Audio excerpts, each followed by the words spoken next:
Hola, ¿qué tal? ¿Cómo están? Bienvenidos a la Expo Mecánica Automotriz Internacional 2020. Me presento, Cristóbal Ramos, profesor de CEDVA, Oaxaca. Bien, el día de hoy vamos a analizar en una charla, en una conferencia técnica, la gestión electrónica en motocicletas. Sabemos que hoy en día han ido evolucionando las motocicletas de carburador a inyección electrónica, y también tenemos ya las motocicletas eléctricas aquí a la vuelta de la esquina. Ya las tenemos con nosotros, tal vez en bajas cilindradas, pero ya las tenemos con nosotros. Bien, en esta ocasión nos va a tocar hablar un poco de la gestión electrónica, cómo es que se comportan, cómo es que funciona todo este sistema de la inyección electrónica. Bien, veamos. Comencemos. En particular hablaremos el día de hoy de la línea de la marca Hitzer, de la marca Suzuki. Como tal, vamos a hablar un poco de la Hitzer, y al principio vamos a hablar un poco también de la V-Strom 1000. Bien, la computadora es realmente un componente muy importante en las motocicletas de inyección electrónica, ya que es la encargada de gestionar la entrega de combustible y el avance del tiempo de encendido o el retraso, si así se requiere. Bien, para poder entender un poquito la gestión electrónica, veamos en la pantalla y me dice que tenemos la SM, donde para que pueda realizar el control de inyección, la gestión de la bomba de combustible, el control del ralentí y la ignición, requiere de señales de entrada. ¿Qué me refiero como señales de entrada? Me refiero a que la computadora o la SM que está ubicada debajo del asiento requiere indicaciones en qué condiciones está trabajando el motor, así como el giro de cigüeñal, la temperatura del mismo motor, la temperatura del aire, la presión absoluta. Ese tipo de indicadores o ese tipo de señales la SM los necesita para que de esa forma pueda gestionar lo que ya comentamos. Bien, de eso es lo que vamos a hablar. Veamos. En esta diapositiva tenemos algunos de los sensores y actuadores que se utilizan para poder obtener esta gestión.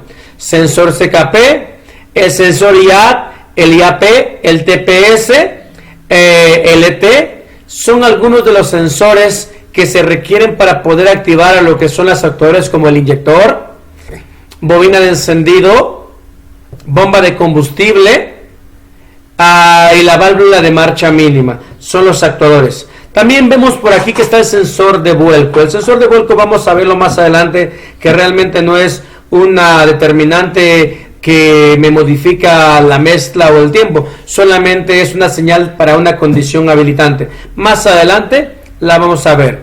Bien, continuemos. Antes de entender en lo que es la gestión de la potencia, siempre me gusta hablar de la red de voltaje, porque es una necesidad y es algo que realmente nos enfrentamos día a día, que el sistema de carga o batería esté bien. Si la batería o el sistema de carga está en mal estado, sabemos que eso me va a dar problemas, por lo cual no debo de avanzar. Primero debo de reparar esa parte. ¿A qué me refiero? Me refiero que es muy importante. Aquí en la gráfica tenemos el comportamiento de una Suzuki, de una V-Strom 1000, la red de voltaje. Y vimos que el voltaje nominal está en 12.6. Aquí podemos ver que está más arriba del 12. Obviamente ahí es la motocicleta apagada. Tiene la batería 12.6, lo cual me está diciendo que está perfecto. Bien. Cuando arranco la motocicleta existe una caída aproximadamente de 2.1 volt, cae a 10.5. Ese voltaje cae y va a caer de diferente manera en diferentes vehículos. ¿Por qué? porque a las motocicletas va a depender tanto la condición de la batería, la condición de temperatura del motor y en este caso la condición mecánica y también su capacidad, si es más grande o es más pequeña, es donde va a caer este voltaje. Lo que me interesa en este momento es voltaje nominal y lo que es el sistema de carga. El sistema de carga, para que yo pueda determinar que está bien, tiene que subir arriba de 13.5 a 14.5. Es un rango donde normalmente se mantiene un voltaje con un sistema de carga en buenas condiciones. Obviamente sabemos que si lo voy a verificar en una motocicleta de carburador, este voltaje va a exceder más de 14.5, incluso más de 15. Es porque no tenemos control de carga, como las motocicletas de inyección electrónica. Una vez entendido que el sistema o la red de voltaje es muy importante, tanto la batería como en este caso el sistema de carga, continuemos con los elementos o los sensores que ayudan a la SM a gestionar la potencia. Veamos. Bien, también es muy importante identificar o siempre saber las alimentaciones de la SM. Es muy importante. Aquí tenemos una pequeña imagen donde está el conector de la SM, donde están las cavidades de cada uno de los sensores que habilitan estas condiciones. Bien, vamos a ver. Primeramente, vamos a analizar y vamos a ver lo que son las señales de alimentación, las tierras. Vemos que la tierra la tiene la 2, la 3 y la cavidad 10. La 10. Son 3 terminales que tienen masa, que tienen tierra física. La 2, la 3 y la 10. Solamente tenemos una de corriente, que esa es la cavidad 11. Solamente tiene una fuente de alimentación, que es la cavidad 11. Vamos a ver. Para poder comprender esto, vamos a entrar a lo que es el manual de servicio y vamos a analizar en la parte del sistema de inyección electrónica. Para ello, vamos a tomar como referencia la siguiente imagen. Aquí está el arnés de la SM. Cavidad 1 no tiene nada. Cavidad 2 y 3, tierra. Cavidad 10, tierra. Cavidad 11. Cavidad 11 le llegan 12 volts, corriente de ignición. No es corriente de batería, es ignición. E incluso no viene directamente del switch, viene del killer. Al poner en ignición, sale del switch o del interruptor de encendido, se va al killer y del killer llega a la SM. Si algún día tienen ustedes problemas con esta alimentación de voltaje, antes de determinar que el interruptor de encendido no está enviando la señal, analicen o verifiquen al killer, ya que la señal que viene es, en este caso, del killer. Son las 3 alimentaciones importantes. Bien, ahora sí, vamos a lo que me indica de ir al manual de servicio. Veamos. Tengo el manual de servicio como tal. Se hizo una recopilación de información y se puso en este PDF para poder entender las gráficas y las conexiones rápidas de cada uno de los sensores. Uno de los primeros sensores que es importante en la inyección electrónica es el sensor IAT. ¿Qué hace el sensor IAT? Bien, este es termistor de coeficiente negativo, NTC. ¿Pero qué es lo que hace? Lo que hace este sensor es de indicar a la SM la temperatura de aire que entra al múltiple de admisión. Este es un sensor NTC. Su señal prácticamente es análoga. Va a ir disminuyendo conforme la temperatura va variando. Se encuentra en el múltiple de admisión. Aquí. Bien. Siguiente sensor. El siguiente sensor es un TP o un TPS. El sensor TPS es el encargado de indicar a la SM la posición de la mariposa de aceleración. Le indica a la SM la apertura para que en base a eso la SM gestione más combustible. Esta señal es análoga. Este sensor es de tipo potenciómetro. Este sensor recibe 5 volts y tierra controladas directamente de la SM. Tiene un regreso de voltaje. Este regreso de voltaje en ralentí normalmente es 0.5 volts. 0.5 volts es el voltaje de regreso hacia la ECM. La ECM como tal monitorea e interpreta para poder entregar combustible a, en este caso, el múltiple de admisión. Bien, siguiente sensor. El siguiente sensor es el sensor IAP, o más conocido como un sensor MAP. El sensor MAP realmente es el encargado de determinar la presión absoluta en el múltiple de admisión. Vamos, el vacío. Este sensor es tipo piezo resistivo. También recibe 5 volts y tiene una tierra controlada. Su regreso es un poquito, vamos, diferentes a muchos. Me refiero diferentes a muchos, ya que particularmente este sensor solamente tiene esta motocicleta o este vehículo de ruedas tiene solamente un pistón, y ese pistón me va a variar completamente el comportamiento del sensor MAP. Bien, analicemos cómo funciona este sensor MAP. Bien, vamos a apoyarnos de acá. Bien, normalmente sabemos que los voltajes de los sensores MAP trabajan en 1.5 volts. Este 1.5 volts es en ralentí, o 1.9 o 2.0 volts. Cuando yo acelero e incremento lo que es el vacío en el múltiple, en el sistema, lo cual este voltaje va a variar. Al incrementar el vacío, cuando yo acelero de una forma ascendente lento, va a bajar ligeramente y después va a aumentar, ya que en ese momento abre más lo que es la mariposa de aceleración. Pero si yo abro rápidamente la aceleración, obviamente este voltaje va a incrementar rápidamente porque disminuye el vacío, disminuye aquí, ¿sale? Cuando yo acelero lento, aumenta el vacío, el voltaje cae ligeramente y se restablece conforme a la apertura en este caso de la mariposa de aceleración.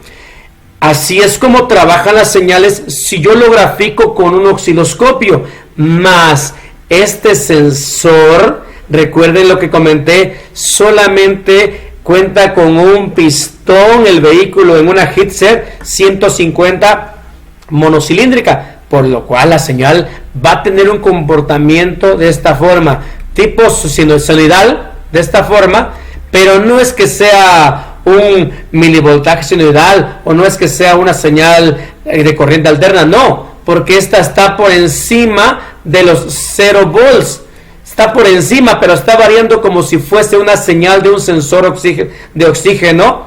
Esto por el vacío que no es estable, por el que es un solo pistón, es lo que me está dando la referencia de la Hitzer 150. Bien, hasta ahora estamos viendo 3 sensores, que es los de admisión, los principales, y los que trae esta motocicleta Hitzer 150, que es el sensor IAP o MAP, el sensor TP y el sensor IAT. Algo que me imagino que ya observaron, que todos los indica que está en el mismo lugar. Veamos, IAT acá, IAP o MAP en el mismo lugar, TPS en el mismo lugar. La razón es porque los tres sensores están en el mismo componente, por eso le llaman sensor híbrido, o en algunos casos le llaman unidad de sensor, porque vienen 3. Si se llegara a dañar el MAP o se llegara a dañar el TPS o el IAT, con que se dañe uno, se tendrían que reemplazar los 3, ya que vienen en un solo lugar. Bien, al único que debemos de considerar en no tocar es el TPS, viene sellado, no hay ningún problema si en algún momento le dan servicio. El MAP y el IAT sí, pero para evitar consecuencias, para evitar daños de este sensor, si en algún momento le van a dar servicio o mantenimiento a lo que es el cuerpo de aceleración, favor de remover este sensor, estos sensores más que nada, o esta unidad de sensor, remuévenla para que no se vaya a dañar, remuévelo para darle mantenimiento o limpieza al cuerpo de aceleración. También remueve lo que es la válvula de marcha mínima y, ¿por qué no?, el inyector para darle su mantenimiento. Ocupen el líquido correcto para poder lavarlo, ocupen el líquido correcto para lavar el cuerpo de aceleración.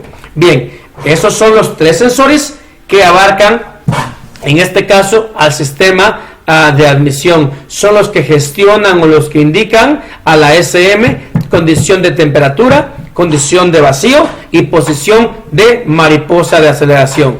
Continuemos. Bien, aquí está un sensor muy importante. Bueno, todos son importantes, pero este es un habilitador. Este sensor CKP es de tipo inductivo. Este sensor CKP se encarga de indicar a la SM a la posición o el giro del cigüeñal. Este sensor inductivo genera un milivoltaje de corriente alterna que le envía a la SM. ¿Para qué utilizo esta señal?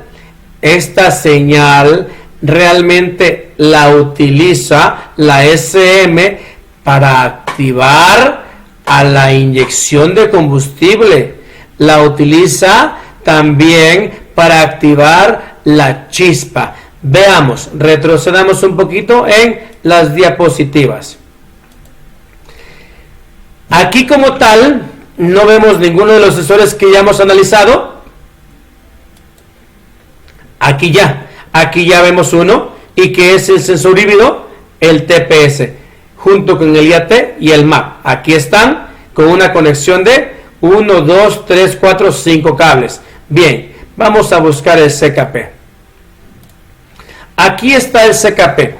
Este sensor de tipo inductivo, lo primero que debo de medir es la resistencia, y es de 122 ohms. Normalmente es una resistencia, general para lo que son los CKPs. Bien, tiene un cable color marrón con negro, es tierra controlada, y tiene un cable azul con amarillo, que es la señal positiva del CKP. Este CKP es el responsable de indicar la posición y el giro del cigüeñal. ¿Para qué? Veamos. Bien, entonces el sensor CKP habilita la chispa. Veamos. Aquí también vemos a la bobina de encendido. El CKP es el encargado de habilitar, en este caso de indicarle a la SM el giro de cigüeñal para que la SM pueda activar a la bobina de encendido. Veamos. La bobina de encendido tiene un devanado primario y un devanado secundario. El devanado primario, como tiene pocas vueltas, tiene 2.5 ohms. El devanado secundario tiene 10.8 kilo ohms. El devanado secundario. Y el capuchón que conecta a la bujía tiene 5.6 kilo ohms. Es importante medir o verificar esas resistencias cuando se da servicio para poder determinar si se debe reemplazar el capuchón o la bobina de encendido. Algo muy importante, la bobina de encendido como tal recibe 12 volts. Estos 12 volts vienen del interruptor de encendido. La pulsación en este caso, la señal de tierra, viene directamente de la SM. La bobina de encendido, el devanado primario, 2.5 ohms, el devanado secundario, 10.8 kilo ohms, o sea, miles de 10.800 ohms. El capuchón que conecta a la bujía, 5.6 kilo ohms, 5600 ohmios. Esta bobina, el cable verde llegan 12 volts y el cable negro con amarillo llegan los pulsos de la señal de tierra controlada. Bien, esta función es la que hace el CKP. Activa a lo que es la chispa. También se encarga de activar a lo que es la inyección. Este inyector como tal es activado o gestionado por la SM. El inyector también recibe 12 volts. Vean, directamente del interruptor de encendido. Los pulsos de tierra llegan directamente de la SM. Obviamente este inyector se va a encargar de entregar el combustible y la entrega de combustible la va a realizar gracias a la ayuda de la bomba de combustible y el regulador de presión. La bomba de combustible desconectada me está manejando una resistencia de 2.5 a 3.5 ohms a temperatura ambiente. Es la resistencia que está oscilando. Esta bomba de combustible recibe 12 volts de corriente de ignición directamente de la llave, por lo que vemos que ningún relevador está de por medio, ni para el inyector, ni para la bobina, ni para la bomba, sino llegan corriente de ignición directamente de la llave y la computadora o la ECU envía una señal de tierra, ojo, una señal de tierra modulada para la bomba de combustible a través de un cable color rosa. No es una tierra física, es una tierra modulada. Más adelante se los voy a mostrar en una gráfica. Bien, entonces como estamos charlando, como estamos platicando, el sensor CKP es uno de los más importantes, sin menospreciar a los demás. Este se encarga de activar a lo que es la chispa, pero también se encarga de activar tanto a la bomba y a la inyección. Vuelvo a repetir por última vez, inyector tiene una resistencia de 2.5 ohms, alimentación de 12 volts y el pulso de tierra de la SM. La bomba, una resistencia de 2.5 a 3.5 ohms y recibe 12 volts de la ignición y pulsos de tierra modulados de la ECU. Bien, así es como trabajan. Para poder aterrizar lo que estamos hablando, voy a mostrarles un poco lo que es la bomba y el inyector. La bomba y el inyector se los voy a mostrar cómo es que se comporta en una gráfica con osciloscopio.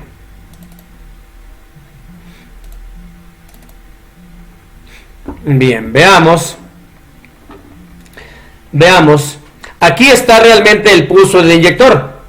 Ahí está el pulso del inyector. Aquí hay 0 volts. Vamos a regresar para poder iniciar.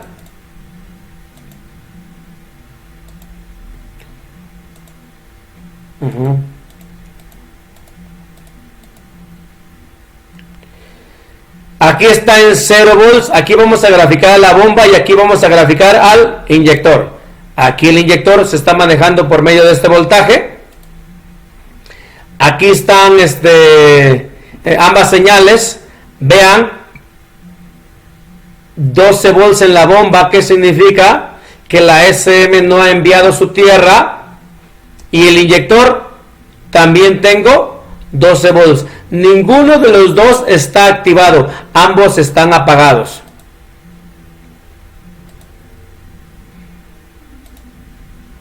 Aquí podemos analizar las señales, cómo es que se comportan, cómo es que se activan y cómo es que se desactivan en señales moduladas. Vean, bomba desactivada y en este momento la bomba se activa porque recibe el pulso de tierra de la SM y se desactiva. No es una tierra constante, sino es una tierra modulada. Aquí Vemos el tiempo de modulación, a un inicio es de 2.5 segundos, el tiempo de activación de la bomba. Ahí estamos viendo nuevamente. Aquí ya lo vemos ya en este caso con un tiempo ya de mayor tiempo, que son 10 segundos. Veamos, fíjense cómo es que la bomba de combustible está trabajando con un pulso de tierra modulado. No está constante la tierra física, sino está variando, va y viene, va y viene. Bien, es lo que estamos hablando, pulso de tierra modulada. Y lo que es el inyector también trabaja de la misma forma. Para poder analizar el voltaje del inyector, vamos a considerar esta escala. Esta escala es de la bomba y esta escala es del inyector. El inyector desactivado me marca 12 volts. Fíjense, aquí está el 0 y aquí está el 12. 12 volts desactivado. Cuando el inyector se activa, el voltaje cae cerca al 0 volts. Nunca cae a 0. Recordemos que si el transistor que lo activa es bipolar, su voltaje cae aproximadamente de 0.8 a 0.9 o máximo 1 volt. Cuando el sensor que activa el inyector es un MOSFET, el voltaje cae de 0.3 o a 0.1, cercano a 0 volts. El tiempo de activación desde el inyector, aquí es cuando se activa, cuando atomiza, cuando entrega combustible, y aquí es cuando se desactiva, su pulso sube y se vuelve a restablecer. ¿Qué tiempo normalmente entrega el inyector? El inyector normalmente entrega, aquí está, el tiempo de 2.5 milisegundos. Es el tiempo de la inyección. Bien. Vemos lo mismo. Vemos lo mismo. Así es como realmente se comporta un sistema de inyección junto con la bomba de una Hitzer. Una Hitzer se comporta de esa forma. Fue para entender el comportamiento del inyector y el comportamiento de la bomba. Vimos que al inyector le llega un pulso, el pico de 12 desactivado, cae cercano a 0, se sube a cercano a 50, 30 y se restablece la bomba, dos cables 12 volts y su tierra modulada. Bien, vamos a ver en esta siguiente presentación, o las imágenes que tengo, vamos a ver un poquito el sistema de encendido de una Hitzer. Bien, vean, esta señal me la genera el CKP. ¿Cuál es el CKP? El CKP es el sensor que estamos hablando aquí. Esta señal, aquí este dibujo, realmente se representa de esta forma. Aquí está un giro, una vuelta de cigüeñal, aquí está la otra vuelta y por acá abajo tenemos la graficación del comportamiento del devanado primario de la bobina de encendido. Aquí se comporta un poco diferente. Vean, la bobina de encendido también tiene una cierta labor. La bobina de encendido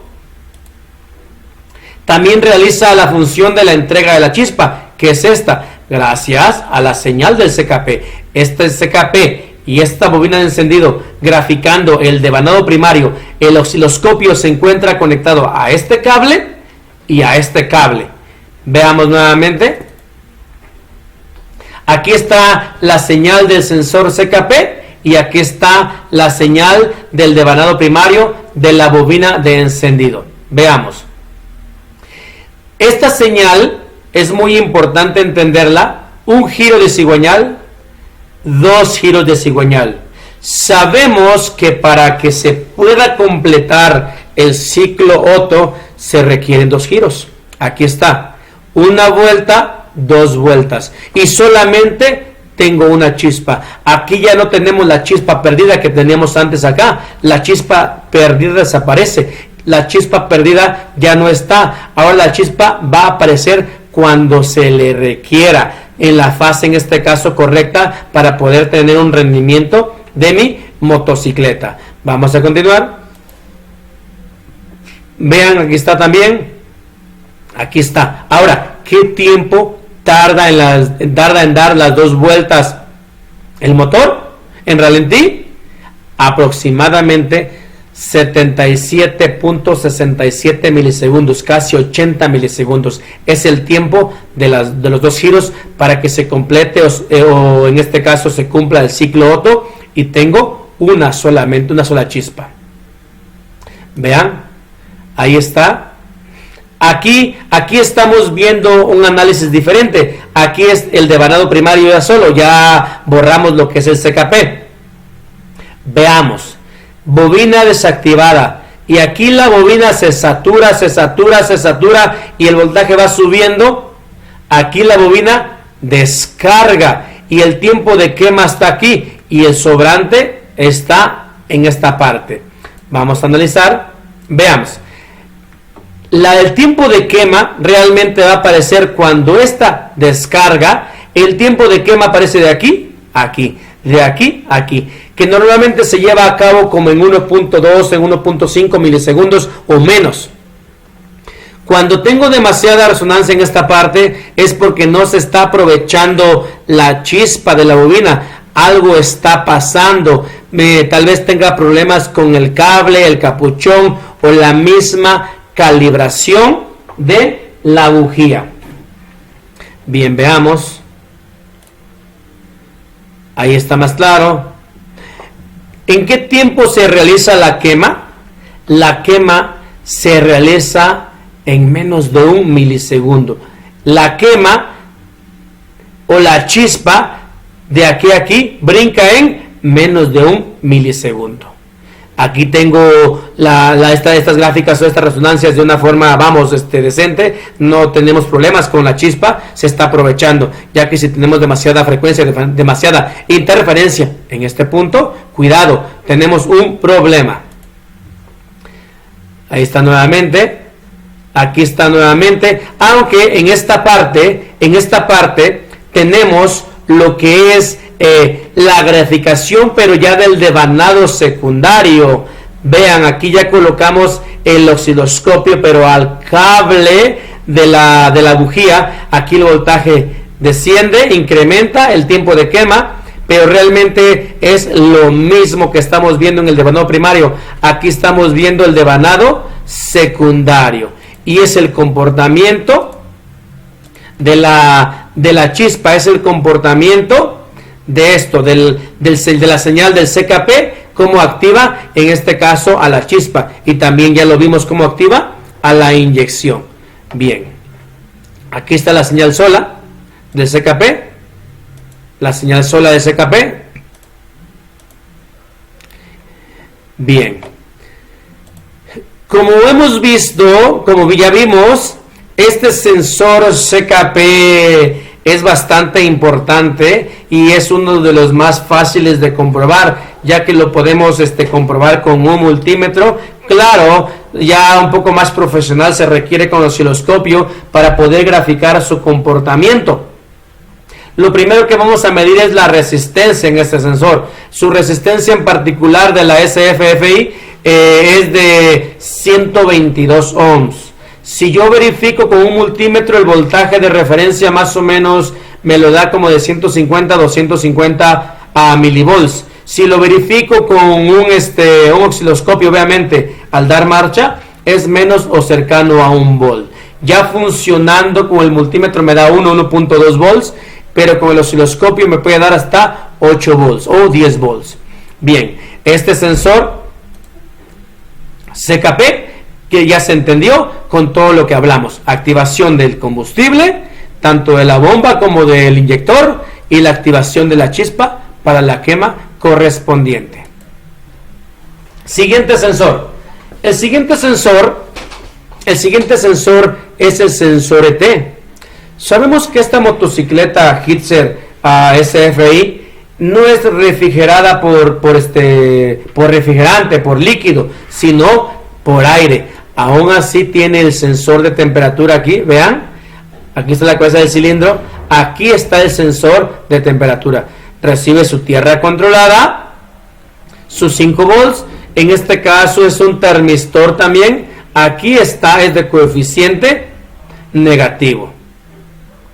y lo cual pues obviamente también es el responsable para el ajuste del combustible. El siguiente sensor es uno que se encarga de validar, es un sensor que se encarga de indicarle a la computadora la acción que ella misma está haciendo. Como ya vimos, la computadora es la responsable de activar a lo que es el combustible y la chispa. Entonces el sensor de oxígeno lo que está haciendo es regresándole su misma información y diciendo que si la mezcla está rica o la mezcla está pobre. El sensor de oxígeno está valorando la acción de la misma SM, está midiendo el sobrante de oxígeno, en este caso en el múltiple de escape. Para ello debemos de recordar que tenemos dos partes en una sola misma. ¿A qué me refiero dos partes? En este sensor de oxígeno tenemos lo que es la lambda, lo que es el sensor de oxígeno, pero también tenemos el calentador. Este sensor de oxígeno tiene un calentador que es controlado por la SM para que se mantenga su temperatura, en este caso especificada por el fabricante, que son aproximadamente 300 grados, para que pueda trabajar lo que es el sensor de oxígeno, la lambda. Recibe 4 cables. Estos 4 cables podemos verlos en la siguiente imagen. Veamos.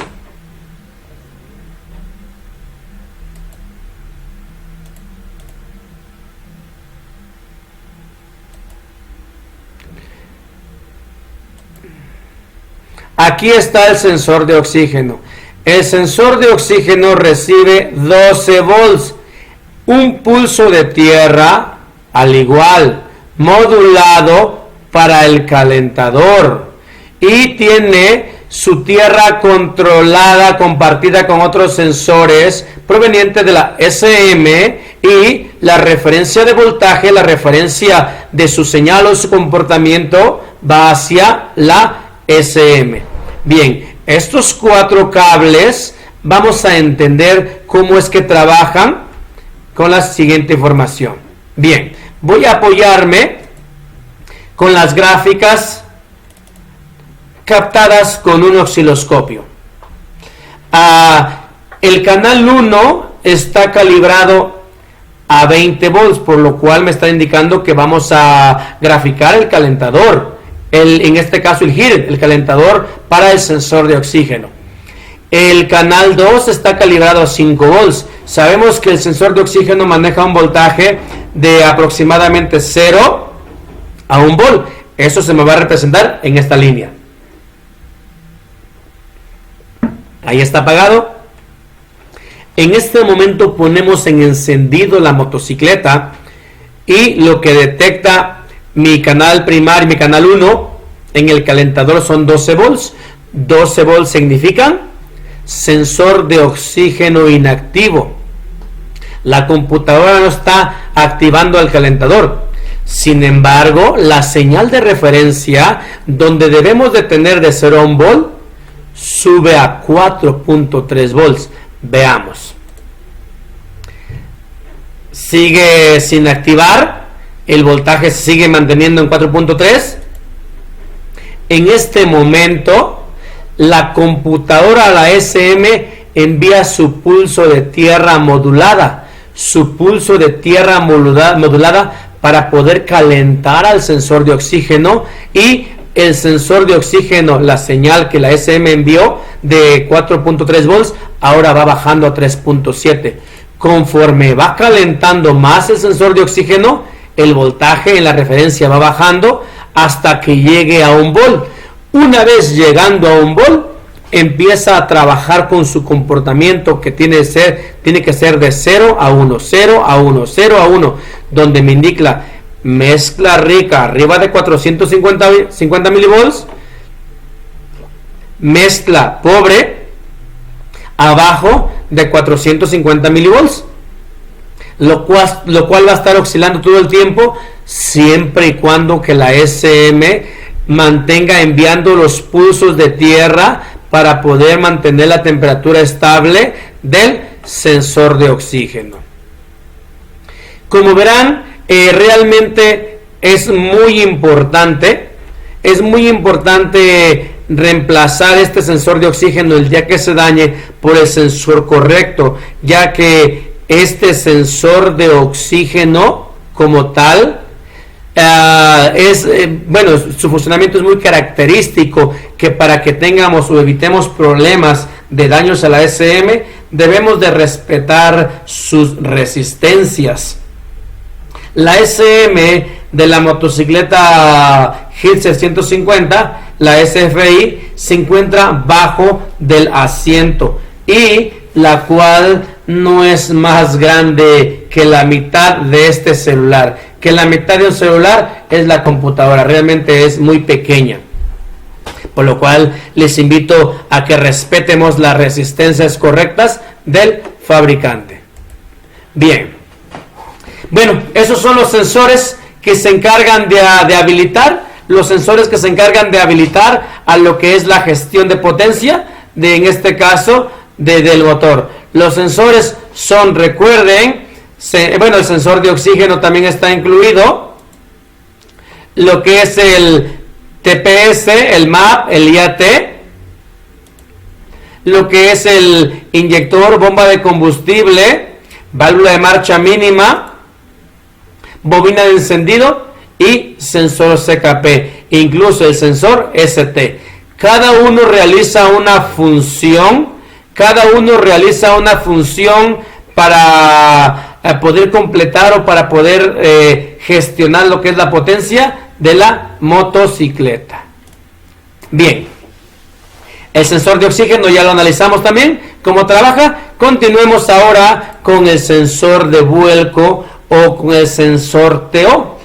Este sensor de vuelco realmente es un habilitador. ¿A qué me refiero que es un habilitador?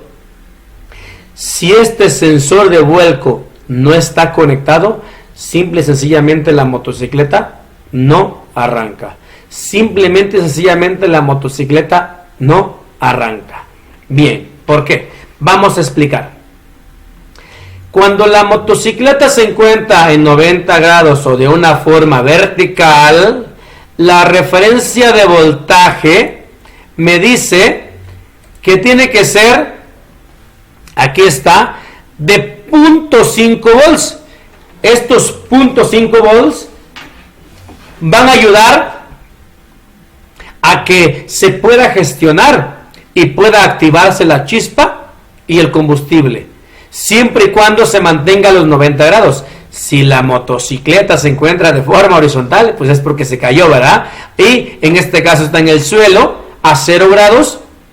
Después de 3 segundos, cuando el voltaje incrementa más de 4.0 volts, automáticamente se apaga y el foquito del check empieza a destellar. Si yo soy terco y le sigo dando marcha ahí en el suelo, no va a arrancar. E incluso si la levanto, la pongo de forma vertical y le sigo dando marcha, no va a arrancar hasta que yo resete el sistema. ¿Qué es resetear o restablecer? Es tan sencillo de apagar la llave, ponerla en off, apagar el killer, poner la llave en ignición y activar el killer. En ese momento restablezco el sistema y automáticamente la motocicleta vuelve a arrancar. Si este sensor, vuelvo a repetir, no está colocado de la forma correcta o no arranca. ¿Por qué digo de la forma correcta? Porque tiene dos letras, la U y la P, que es el up hacia arriba. Cuando esté en 90 grados o esté vertical, el TO me va a dar una referencia de 0.5 volts, arranca. Se me cae, después de los 65 grados, un conteo de 3 segundos, sube el voltaje a 4 volts y la SM desactiva al combustible. Esto como método de seguridad para evitar que el combustible siga fluyendo, para evitar derrames y posibles incendios de esta motocicleta. Más que nada es un método de seguridad.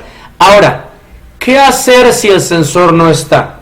Sabemos que nos puede pasar a todos que en algún momento se nos llega a dañar. Normalmente eso se daña cuando hay accidentes. No va a arrancar. ¿Qué debemos de hacer? pues comprar otro, sería la forma más correcta, ¿verdad? Más, también tenemos algunas alternativas.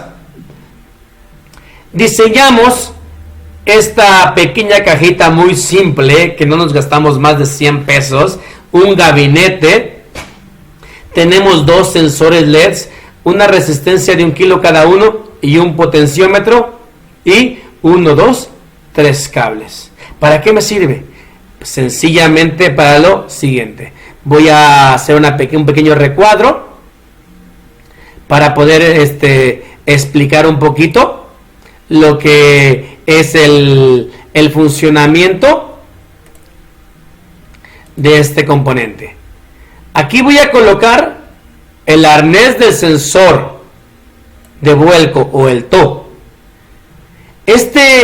Como tal, este sensor sabemos que recibe tierra controlada de la SM. Recibe 5 volts, es su alimentación, 5 volts. Y obviamente este es responsable de regresar 0.5 volts para que la motocicleta pueda arrancar. ¿Qué sucede si tiene más de 4 volts? No va a arrancar, el foquito va a destellar. ¿Para qué hicimos este simulador de sensor de vuelco? Sencillamente, este sensor de vuelco, lo que hicimos fue donde colocamos un potenciómetro. Aquí colocamos un potenciómetro y ese potenciómetro me va a ayudar a simular el sensor de vuelco. ¿De qué forma? Tenemos 3 cables acá. Entonces lo que vamos a hacer es de que el cable de tierra vamos a alimentar, corregimos esto, el cable de tierra va acá al potenciómetro, el cable de corriente se va por el otro extremo y la referencia se va a la mitad, así como está. Sabemos que internamente el potenciómetro, que no nos va a costar más que unos cuantos pesos, tiene una resistencia variable, la cual se está alimentando con los 5 volts y con la tierra. Ahora, quien va a determinar aquí la salida,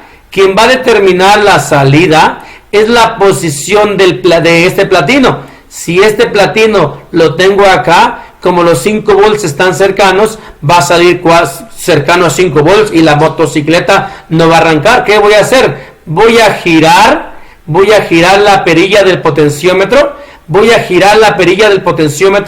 a uno o a otro extremo. Esto para poder mover la perilla a este extremo y de esa forma tener un resultado cercano a 5 volts o un poco más sin ningún problema. Y estos 5 volts se le envían a la SM. La SM va a determinar que realmente el sensor de vuelco está en su lugar, y lo cual me va a habilitar el sistema. Esto lo podemos hacer en cualquier motocicleta que cuenta con este sensor. Yo personalmente lo hice en una Bistron 1000, también lo hice en una MT, una de Yamaha. Como vuelvo a repetir, lo podemos hacer en cualquier motocicleta que tenga este sensor de vuelco. Realmente obviamente aclaro este punto. Esto que estamos haciendo no es para que dejemos ahí el potenciómetro, no, solamente lo hacemos como una mera prueba, nada más. Si determinamos que así arranca, pues ahí vamos a reemplazar el sensor de vuelco, lo vamos a pedir. Sabemos que estas piezas a veces no están aquí en las refaccionarias o en la vuelta de la esquina, pero con esto podemos tener espacio de unos días mientras nos llega nuestra orden. Obviamente no solamente sirve para el sensor de vuelco, este componente también simula a lo que es el sensor TPS y al sensor MAP. Tiene dos pequeños LEDs, ¿por qué? Porque un LED se va a activar con los 5 volts, lo cual me indica que está alimentado, y el otro LED va a incrementar el voltaje conforme incrementa el potenciómetro. Yo les dije, si el segundo LED está en este caso a su máxima iluminación, quiere decir que está acercando a los 5 volts, por lo cual la motocicleta no va a arrancar. Pero si el segundo LED, su intensidad es muy mínima, quiere decir que está cercano a los 0 volts, por lo cual obviamente esta sí va a arrancar. Vuelvo a repetir, esto solamente es como prueba, nada más, no es para que dejemos esta pieza ahí. Bien, regresemos y continuemos con el funcionamiento de los siguientes sensores. Bien, es un resumen de cómo trabajan todos los sensores, todas las señales de entrada hacia la SM, y de esta forma obviamente la SM con los sensores de entrada puede en este caso habilitar a lo que son los actuadores.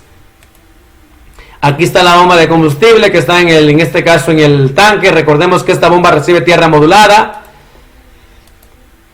Ahí está el inyector, muy importante, un actuador que debemos de lavar, no solamente con boya ni con presurizado, sino hay que meterle la tina de ultrasonido para poder lavar la aguja de inyección, ya que la aguja de inyección muchas de las ocasiones se oxida por los residuos de agua que vienen en el combustible o en el mismo tanque. También se ponen en lo que es el laboratorio para poder ver su abanico de inyección, en este caso también para poder ver la entrega de combustible, su caudal, y también en este caso para ver si no hay un liqueo, si la aguja está calzada. Siguiente componente es un actuador. La válvula de marcha mínima tenemos que lavarlo en esta parte. Mucho cuidado de no a que no se vaya el líquido hacia el motor para no dañarlo. Solamente debemos descarbonizar o quitar el hollín de estas partes. Lo podemos limpiar también con un desengrasante en la misma tina de ultrasonido, sin necesidad de meter Carboclean u otros químicos más fuertes. Con desengrasantes más que suficiente.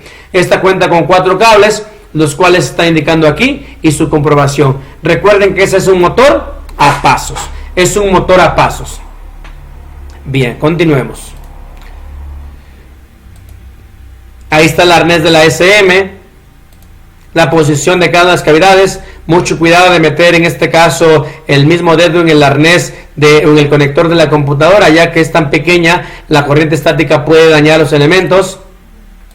Debemos de tener un proceso de desconexión. Recordemos que el cable que se debe desconectar para poder desconectar la misma SM, el cable por seguridad siempre va a ser el negativo. Y llegamos a los DTCs y los códigos de falla. Sabemos que este es el foco check. Si el foco está prendido, en la motocicleta arranca, me está indicando que hay un fallo, hay un problema. Si el foco está destellando, no va a arrancar. Algo no le está deshabilitando, en este caso el ejemplo que les puse, el sensor de vuelco. Bien, sabemos que los códigos son por decenas de unidades, códigos lentos decenas, códigos rápidos son unidades, 1, 10, 1, 2, 3, código 13, es prácticamente un sistema OBD1, los códigos se sacan por medio de destellos y normalmente son, para esta motocicleta son de 2 dígitos. Bien, ahí está. Algo muy importante para esta motocicleta es que tenemos códigos en demanda y códigos en memoria. Ahora, ¿dónde vamos a extraer estos códigos? Bien, voy a regresar a la diapositiva. Una de las ventajas en esta motocicleta, de las cuales abundan, en nuestro parque vehicular tenemos cantidades de Hitzer, muchas, ya están empezando a llegar a nuestros talleres, son bastantes las que hay, por lo cual es de suma importancia conocer cada una de sus partes. Vean, el conector DLC, 2 cables, está bajo el asiento, un conector blanco, un cable negro con blanco, tierra física, un cable rojo con blanco, directamente a la SM. Algunos escáneres que tenemos aquí en México no tienen ese arnés, no podemos entrar a esa motocicleta, ya que ellos dicen que es baja cilindrada, por eso no producen ni su protocolo de comunicación ni su arnés. Sin problema, nosotros podemos diagnosticarlo de la forma manual, no hace falta ningún escáner para esta. Bien, vamos a ver. Con mis estudiantes diseñamos este pequeño conector de diagnóstico con 2 cables un interruptor y un foco LED. Sabemos que podemos diagnosticar de una forma más práctica con un pequeño jumper, pero no es tan profesional. Y en nuestro trabajo, si nos gusta cobrar bien, seamos profesionales. De esa forma vamos a tener esa pauta de cobrar mejor. ¿Vale? Bien, hicimos este pequeño conector de diagnóstico. ¿Qué es lo que hacemos? Lo ponemos en el puente. Ya les mostré que tenemos dos cables únicamente en el conector de diagnóstico, que está en esta parte, dos cables, y en nuestro conector de diagnóstico tenemos dos cables. Al conectarlo, el foco LED prende, ya que de la SM me vienen de 3 a 5 volts. Bien, esos los aprovechamos y los conectamos a que mi LED encienda. Es un indicativo que la SM sí está habilitada y que sí puedo diagnosticar. Voy a diagnosticar con el interruptor que está aquí a un costado. ¿Cómo o de qué forma se pone? Este es el interruptor que vamos a hablar de off-on. Veamos. Para diagnosticar los códigos de falla en demanda o en presente, la llave debe estar apagada. El interruptor en nuestro conector apagado. Prendemos la llave a on. Pasamos el interruptor del conector de diagnóstico a on. Y en este momento empieza el destello, el flasheo, para indicarme el sensor que está dañado o el actuador o el problema que tenga.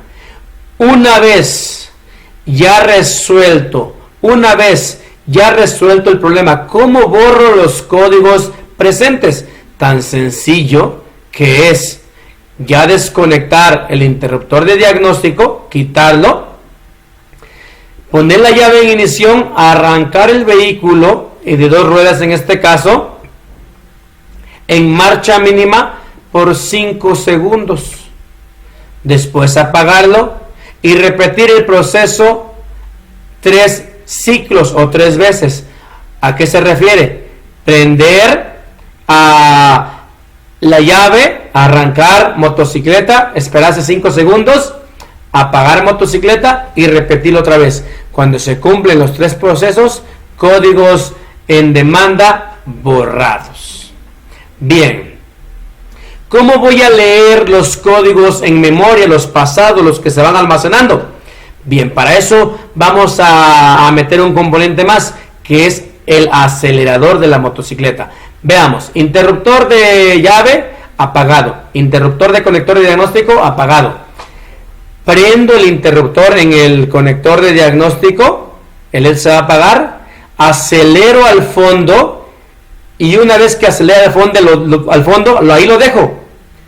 Activo o prendo, en este caso, la llave la paso a on, y en este momento viene el flasheo de los códigos de memoria. Vuelvo a repetir, llave apagada, interruptor de diagnóstico apagado, prendo interruptor de diagnóstico, acelero al fondo, ahí lo dejo, giro llave encendido, y en este momento viene el destello de los códigos. ¿Cómo borrar los códigos en demanda? Sencillo. Interruptor de encendido apagado, interruptor de conector de diagnóstico apagado, paso la llave a ignición, paso el interruptor, del conector de diagnóstico a encendido, acelero el fondo, lo dejo en el fondo, giro la llave encendido, y en este momento prendo y apago el interruptor de diagnóstico más de 3 o 4 veces y se apaga. Repito, llave de ignición apagada, interruptor de conector de diagnóstico apagado, prendo el interruptor del conector de diagnóstico, acelero al fondo, giro la llave a encendido, empiezan a darme los códigos de demanda, prendo y apago el interruptor más de 3 o 4 veces y se borran los códigos de falla.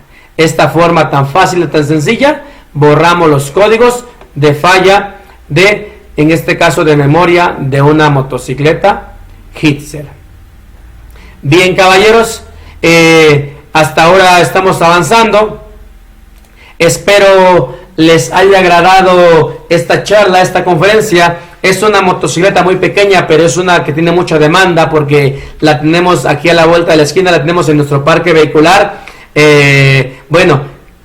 Bastante común la motocicleta Hitze 150. Espero les haya servido o les sirva para diagnósticos o reparaciones futuras. Hice lo más posible para poder entregar la información concreta. He reparado unas cuantas, he diagnosticado unas cuantas, por lo cual tengo esas imágenes que pues hemos ido recolectando. Para cualquier situación, aquí están mis teléfonos, aquí está mi página www.avadelsureste.com y aquí están mis redes sociales. Cualquier cosa, estamos en contacto. Gracias, Expo Mecánica Automotriz Internacional 2020. Estamos presentes. Excelente tarde. Hasta luego.